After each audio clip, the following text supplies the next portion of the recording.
Perkenalkan, nama saya Angel Mendrisa Mena, NPM 12 11 4201 2100009, Fakultas Kesehatan, Prodi Keperawatan, tugas Ilmu Dasar Keperawatan 1 tentang Sistem Kardiovaskuler, Universitas Kristen Indonesia Maluku, tahun 2021.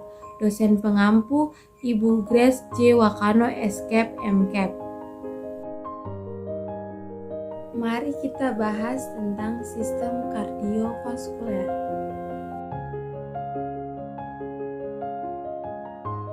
Sistem kardiovaskuler, sistem peredaran darah atau yang biasa disebut sistem sirkulasi, adalah suatu sistem organ, merupakan suatu sistem yang berperan mengedarkan darah ke seluruh tubuh sekaligus membawa oksigen dan zat gizi ke semua tubuh. Sistem ini terdiri dari jantung, darah, dan pembuluh darah.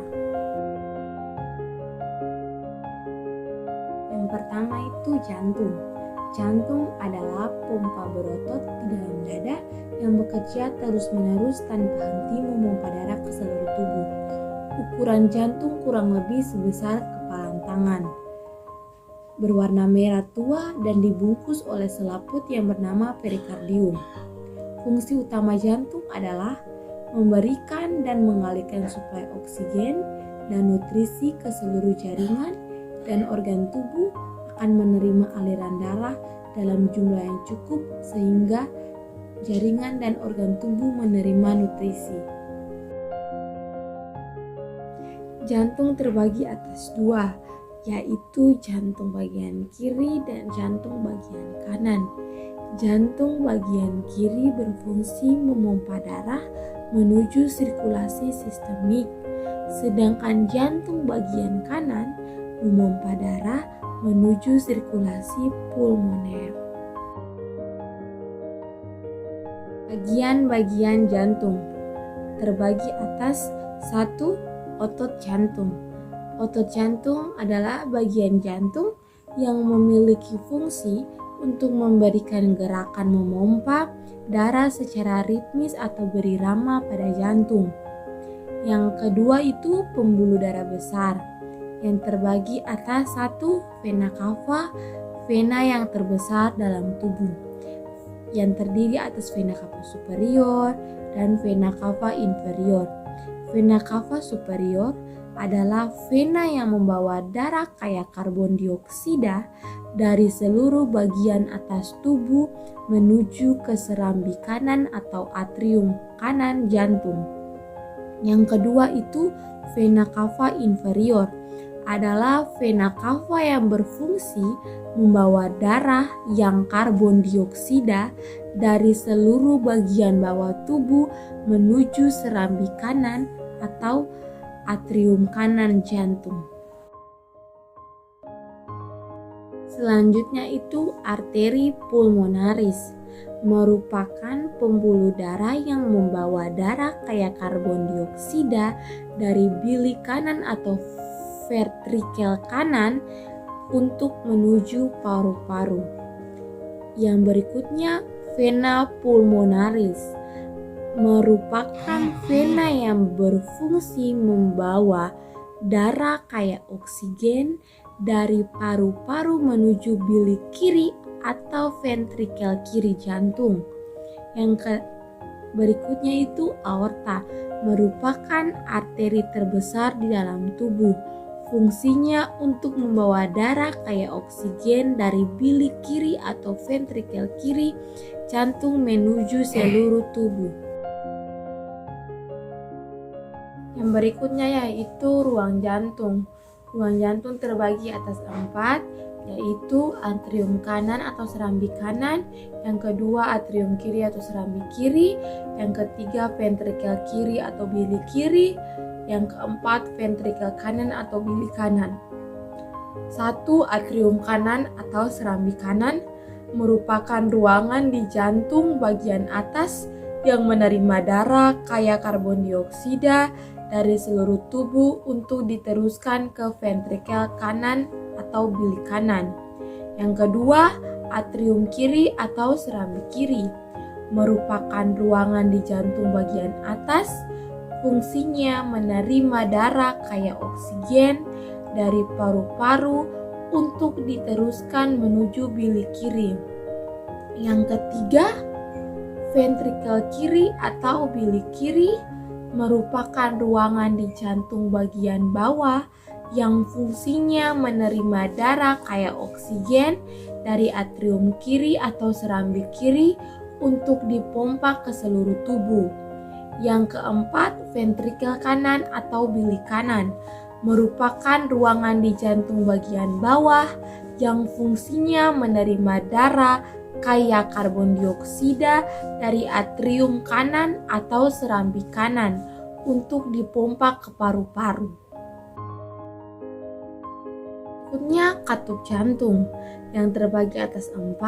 Yang pertama katup tricuspid, yang kedua katup pulmonan, yang ketiga katup bicuspid atau katup mitral, yang keempat katup aorta. Mari kita mengetahui tentang pengertian dari masing-masing katupnya. Yang pertama itu katup tricuspid, terletak antara serambi kanan dan bilik kanan. Fungsinya mencegah darah di bilik kanan kembali lagi ke serambi kanan. Yang kedua, katup pulmonan, terletak pada arteri pulmonalis. Fungsinya mencegah darah dari arteri pulmonalis kembali ke bilik kanan relaksasi. Yang ketiga, katup bicuspid atau katup mitral, terdiri dari 2 daun katup, terletak di antara serambi kiri dan bilik kiri. Fungsinya adalah mencegah darah di bilik kiri kembali ke serambi kiri saat bilik kiri kontraksi. Yang keempat, katup aorta, terletak di bagian pangkal aorta. Fungsinya mencegah darah dari aorta kembali ke bilik kiri saat bilik kiri relaksasi. Berikutnya yaitu darah.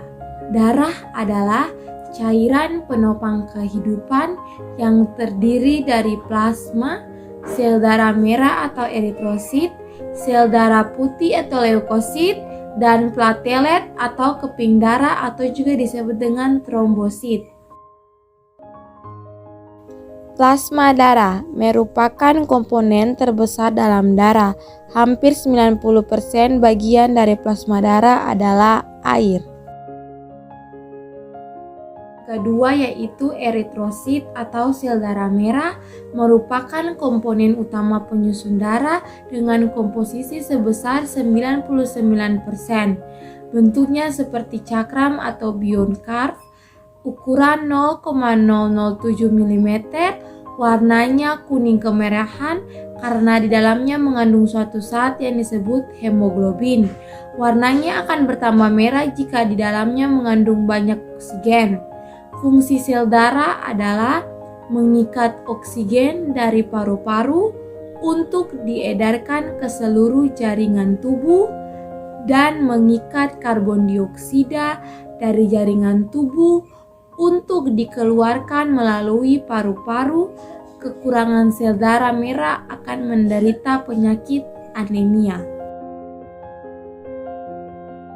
Yang ketiga adalah leukosit atau sel darah putih. Leukosit bersifat amoeboid atau tidak memiliki bentuk yang tetap. Leukosit bertugas sebagai sistem imun atau daya tahan tubuh dan bertugas untuk memusnahkan benda-benda yang dianggap asing dan berbahaya oleh tubuh, misalnya virus dan bakteri. Kelebihan leukosit akan mengakibatkan penyakit leukemia, sedangkan kekurangan leukosit akan menyebabkan leukopenia. Komposisi sel darah putih di dalam darah manusia sangat kecil, sekitar kurang lebih 0,2%.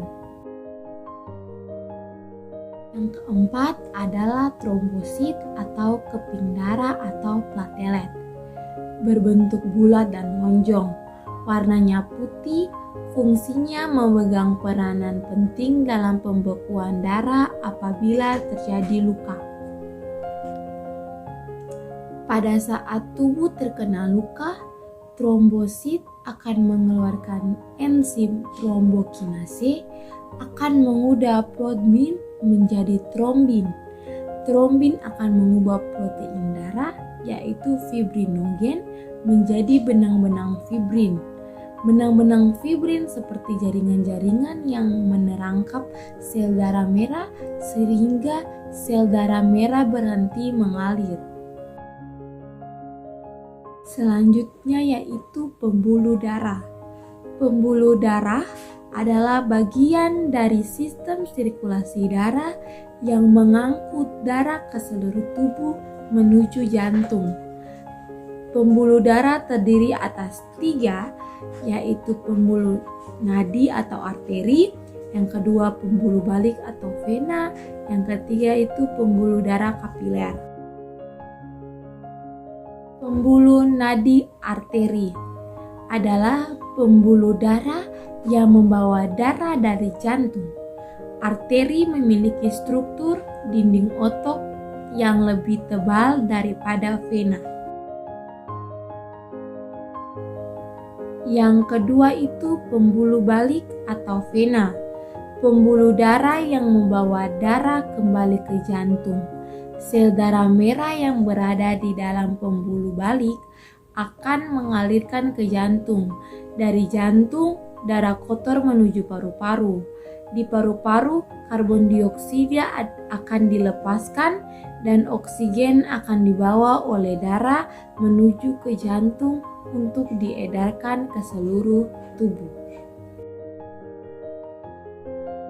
Yang terakhir yaitu pembuluh darah kapiler, merupakan pembuluh darah halus atau sangat kecil yang ada di jaringan tubuh.